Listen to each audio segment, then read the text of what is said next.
Hey guys, what is up? It is the Fast Break Report here, bringing you guys another vlog, and wanted to talk about the D'Angelo Russell trade rumors that have really come to fruition over the past 2 days. Basically, the Minnesota Timberwolves are looking to move off of D'Angelo Russell, and understandably so, contractually as well.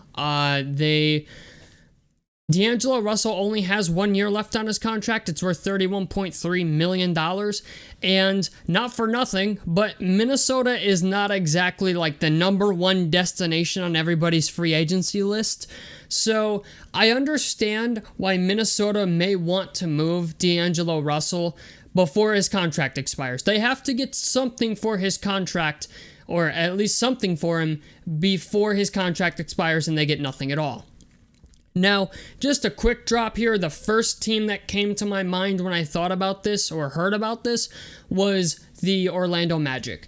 And the reason I say the Orlando Magic is because they are in prime position. I mean prime position to trade for D'Angelo Russell and maybe even convince D'Angelo Russell to stay there after next year is up. And the reason I say that is because the Orlando Magic's situation is very special compared to every other team in the NBA.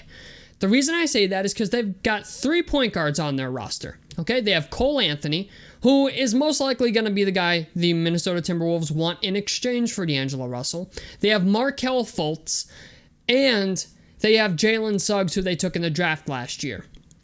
Now, Jalen Suggs is only 20 years old. We still have yet to see what he will become.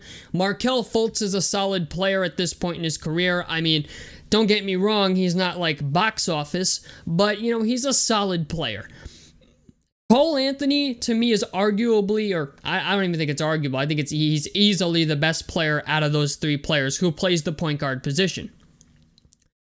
However, the Orlando Magic have a couple predicaments that they are in. The first being Jonathan Isaac. And the reason I say Jonathan Isaac is because, once again, he got injured.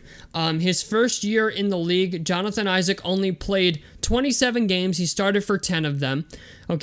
Then his second year, played 75 games, started for 64 of them. And then last season, he played in 34 games and only started for 32 of them, and because he had a knee injury. Granted, his stats got better.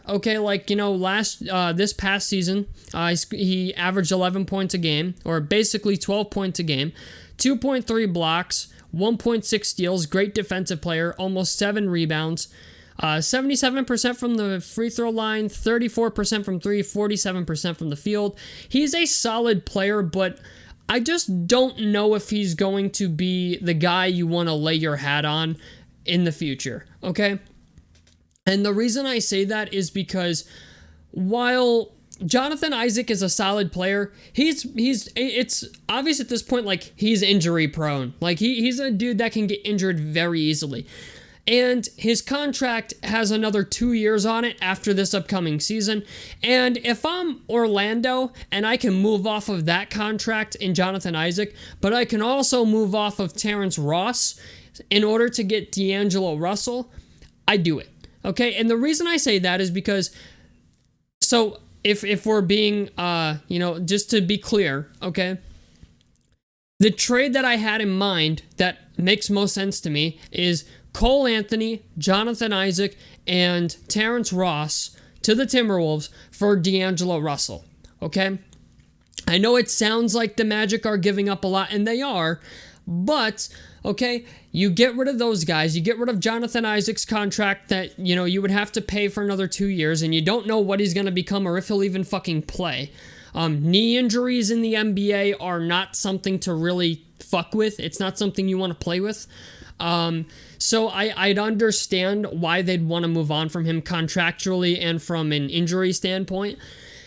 And then you have your draft pick. So Orlando is projected to have like the second pick in the NBA draft this year. It's easily going to be top 5. If you can get Paolo Banchero or Jabari Smith in this draft, now you're replacing Jonathan Isaac with Paolo Banchero or Jabari Smith Jr., who are both very good players, by the way. I think it's pretty obvious at this point that, like, Chet Holmgren seems to be, like, the consensus number one pick in this draft. I don't know why, but he seems to be the guy. I don't think Chet Holmgren's going to be that good, but it is what it is.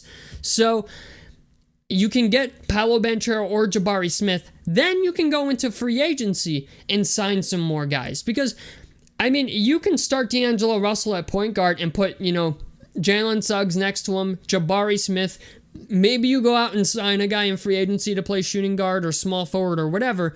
But my point is, you can replace these positions very easily.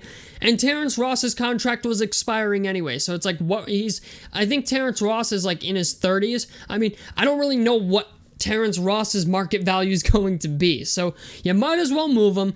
Get a guy who is going to easily give you 20 points per game, easily, like 20, what is it? What did D'Angelo Russell average this year? I think he averaged like 25 and 7 or something.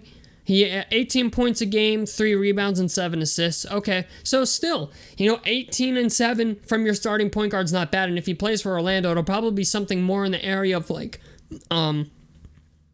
probably 22 and 9, 22 and 8 or something like that. So I like it because then you can, like I said, you can sign people in free agency and maybe D'Angelo Russell stays. I don't know, but it's just the idea.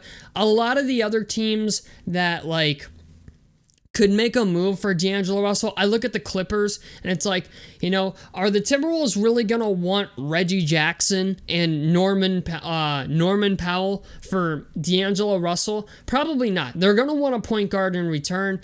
The other team that I think of who could really use him is the Pacers could maybe trade Malcolm Brogdon and somebody for him, or what was the other team? The Celtics maybe could make a move, but I don't see what the Celtics would really be willing to give up for him. I mean, Marcus Smart just won Defensive Player of the Year, so I don't think they're giving up Marcus Smart or Jaylen Brown for D'Angelo Russell to play point.